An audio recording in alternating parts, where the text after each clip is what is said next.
Well, to the latest political news, the thumping headache for the Liberal Party continues. Where do things stand? Well, Labor, needing 76 to form government, have a confirmed 74.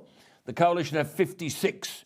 The Coalition will win Sturt in South Australia, and they are ahead by a cigarette paper in Deakin in Victoria, the seat of the Assistant Treasurer Michael Sukkar, and ahead by a cigarette paper in Gilmore.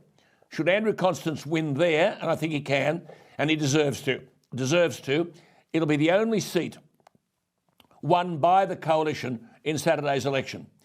So give Sturt, Deakin and Gilmore to the Liberals. They will finish up with 59 seats, a loss of 17. The ALP seems certain to win Brisbane, Lyons in Tasmania and McNamara in Victoria, though Lyons is tight, and in Brisbane the Labor candidate Madonna Jarrett has to finish in front of the Greens candidate, but that looks likely. That would give Labor 77 seats, enabling them to govern comfortably in their own right.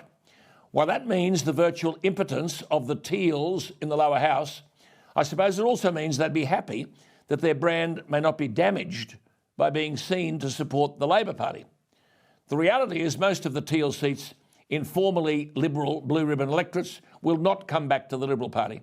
And instead of pandering to them, the party has to look away from the rich, the wealthy, and those who can purge their guilt over accumulated wealth by supporting policies that won't damage them because they can afford the fallout of some of this stupid stuff that the Greens and the Teals are on about. The Liberals have to concentrate on what should be their heartland, the land of the worker, the bloke on Struggle Street, with all the problems those voters face on housing, interest rates, mortgage repayments, supermarket costs, petrol prices, a concern over their children's education. The list is endless. I'm sorry, but these people in Struggle Street don't give a stuff about climate change when they know that China is emitting more carbon dioxide emissions in a fortnight than we would push out in a whole year. That is, if carbon dioxide is the problem. You'll never hear them tell you it's the source of all plant life, but back to this result. 10 Liberal seats have fallen to Labor at this stage, and Brisbane looks like joining them. No Teal candidates in any of those seats. So forget this lurch to the Teals movement within sections of the Liberal Party, as the party must reform itself. To lose 17 seats means the Coalition has lost 22% of the seats it held in the previous Parliament.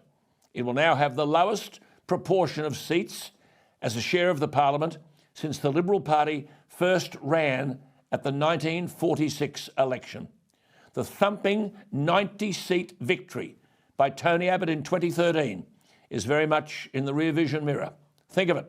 Under Morrison, the Coalition's been reduced to 59 seats. Abbott won 90. Do the maths. 31 seats different. Abbott was stabbed in the back by the lefties and the climate change devotees, the Liberal Teals we should call them, and it's been a massive downhill slide since. Turnbull lost 14 seats and now Morrison 17.